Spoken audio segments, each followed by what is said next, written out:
Mr. Rapi Tulfo or Senator Rapi Tulfo, abay uminit ang ulo sa kasambahay nitong si Mr. Nico Natividad matapos ang interview na inere sa Wanted sa radyo ng live at ipinost sa Rapi Tulfo in action sa kanyang YouTube channel. So pag-usapan natin yan maya-maya lang. But before that, if you haven't subscribed yet to my YouTube channel, please don't forget to like, share, and subscribe at i-hit mo na rin ang notification bell for more showbiz updates.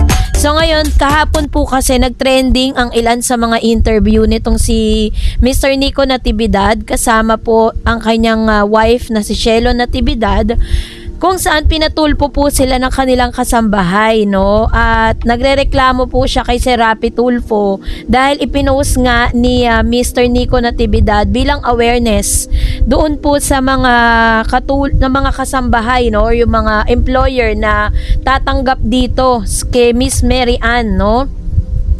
Nag-post kamakailan si Mr. Nico Natividad tungkol sa isang babae na umano'y nanloko sa kanya. Ibinahagi ng aktor ang screenshot ng social media at profile ng babae at linaw niyang hindi na ito konektado sa kanya o sa kanyang team. Ayon kay Nico, minsan itong lumabas sa ilang videos niya pero bigla na lamang nawala matapos sumiram ng pera katumbas ng kanyang sahod sa loob ng 4 na buwan. Ipinahayag niya ang kanyang frustration sa sitwasyon, ngunit inamin din niya na tila prone na siya sa mga scam. Sa kanyang mensahe, sinabi ni Nico na maaaring kilala rin ng ilan ng mga babae dahil nakita ko na ito sa kanyang content dati. Linaw niya na wala na itong komunikasyon sa kanila at hindi na bumalik matapos umano'y paghiram ng pera. Dagdag pa niya, kung may personal na problema ang babae, sana ay nagpasalamat man lamang ito para maging magaan sa loob niya ang pagtulong. So bago pa lumitaw ang isyong ito ay nag-viral din si Nico matapos magbahagi ng emosyonal na update tungkol sa kanyang anak na si Ice. Habang nasa family trip kasi sa Japan na ospital si Ice dahil sa pneumonia at naranasan ng seizure habang kumakain sa isang restaurant. Ibinahagi ni Nico kung gaano ito nakakatakot lalo na dahil sa language barrier, pero mabuting balita na maayos na ang kalagayan ng kanyang anak at nakabalik na sa bahay mula sa ospital. Sa Facebook post niya tungkol sa scam issue, sinabi niya, alam ko nakilala niyo to dahil nakakasama namin to minsan sa aming mga video pero hindi na po siya related sa amin. Baka mag-apply sa inyo to o hindi na kasi bumalik at hindi na nagparamdam, no, sa amin pagkatapos bumali ng 4 na buwan na sweldo na nagkakahalaga ng 46,000, no. Pinost ko to hindi para mabalik yung pera, to be awareness na hindi na siya related sa amin. Baka mag-apply sa iba, balik ta rin pa ako, aray ko. Prone talaga ako sa scam. Nagtampo yata, hindi ko kasi pinatapos kantayin yung Kitchinadal. So doon po sa kanyang post ay pinost niya din yung Facebook nitong si Miss Mary Ann Baginan. Sabi niya, kung may personal kang problema, sana nag-thank you ka man lang para magaan sa loob ko. Ipinunto ni Nico na ang layunin ng post niya ay hindi na para makabalik or maibalik ang pera, kundi para magbigay ng awareness sa iba at maiwasang maulit ang ganitong sitwasyon sa ibang potential employer. Sa kabila ng pagkabiko, hindi niya nakalimutang mag-inject ng konting humor pero malinaw ang kanyang pagkadismaya. So kahapon po ay inere na po, no, dito po sa Wanted sa radyo yung kanyang interview at tinotoo nga nitong si Miss Mary Ann Baginan na siya po ay magpapatulpo. Ipapatulpo niya si Nico tsaka si Michelle Natividad dahil nga daw ipinost siya sa social media.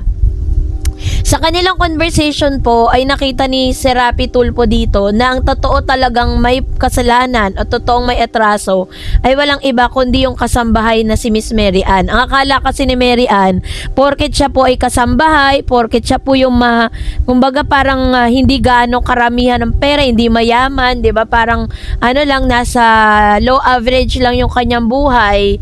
Ay ano na, no, pagbibigyan na siya ni Sir Rapi. Sabi nga ni Sir Rapi Tulfo balak pa siyang gamitin nitong si Miss Mary Ann Baginan na kasambahay para po na panlaban dito kay Nico. Kasi feeling niya kasi napahiya siya sa social media matapos siyang i-post si Nico. Pero base po sa verification ng grupo po ni Serapi Tulfo is wala po silang nakitang foul or wala po silang nakitang mali sa ginawa po nitong si Nico at ni Shelo. So naglabas lang sila ng awareness para sa lahat ng mga employer na pwede pong pag-applyan nitong si Miss Mary Ann Baginan. So sa kanilang pag-uusap, sinabi ni Serapi na parang ipinatulpo nitong si Miss Mary Ann yung kanyang sarili dahil sa pagpunta niya nga sa programa ni Serapi.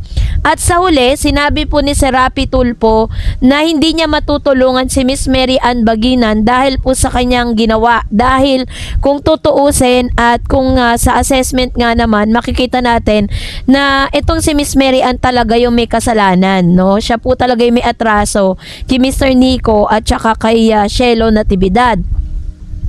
So ang ending is parang napagdesisyonan itong si Serapi Tulfo na bigyan na lamang ng pamasahe itong si Miss Mary Ann bilang pampalubag loob para makauwi siya. Pero hindi na siya kakasuhan ng staffa kasi pwede po siyang kasuhan ng staffa dun sa ginawa niya eh. So wala pong kaso na magaganap between Mary Ann Baginan and Miss Shelo and Mr. Nico Natividad. Ang ikinagalit lang po ni Serapi Tulfo dito po kay Miss Mary Ann ay imbis na magpasalamat siya doon po sa ibibigay na pamasahe para sa kanya na ine-expect niya kasi Serapi pag tumulong yan nagbibigay ng grocery, nagbibigay ng puhunan, 'di ba, para makapagsimula siya. Hindi yun yung nangyari, hindi yun yung expectation niya ay hindi po yun yung nangyari, kaya parang masama-sama loob nitong si Miss Mary Ann. So imbis na tanggapin niya yung pamasahe na binigay sa kanya, tahasan niya po itong tinanggihan. Sinabi niya hindi niya po yun kailangan. Ang kailangan niya daw ay gusto niyang kasuhan si Nico at saka si Shelo. Pero kung sa investigation pa lang at doon po sa mga katanungan ay kitang-kita naman talaga na nagsisinungaling itong si Miss Mary Ann kaya hindi siya pinagbigyan. Kaya uminit ang ulo ni Serapi dito po kay Miss Mary Ann. Hindi ko lang alam kung i-ere po nila yan. Kasi parang nagbigay ng statement po ng live ito pong si Serapi Tulfo patungkol nga dito.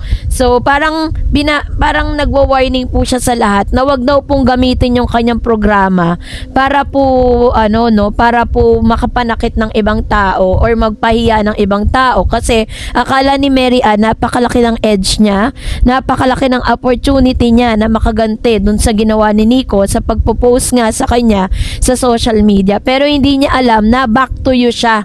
'Di ba? So, alam nyo, sabi nga po ng ilan sa mga employers, sabi ng ilang mga content creators na nag-comment patungkol sa isyong ito is talagang sa panahon ngayon sobrang hirap pong makahanap ng mga matitinong kasambahay.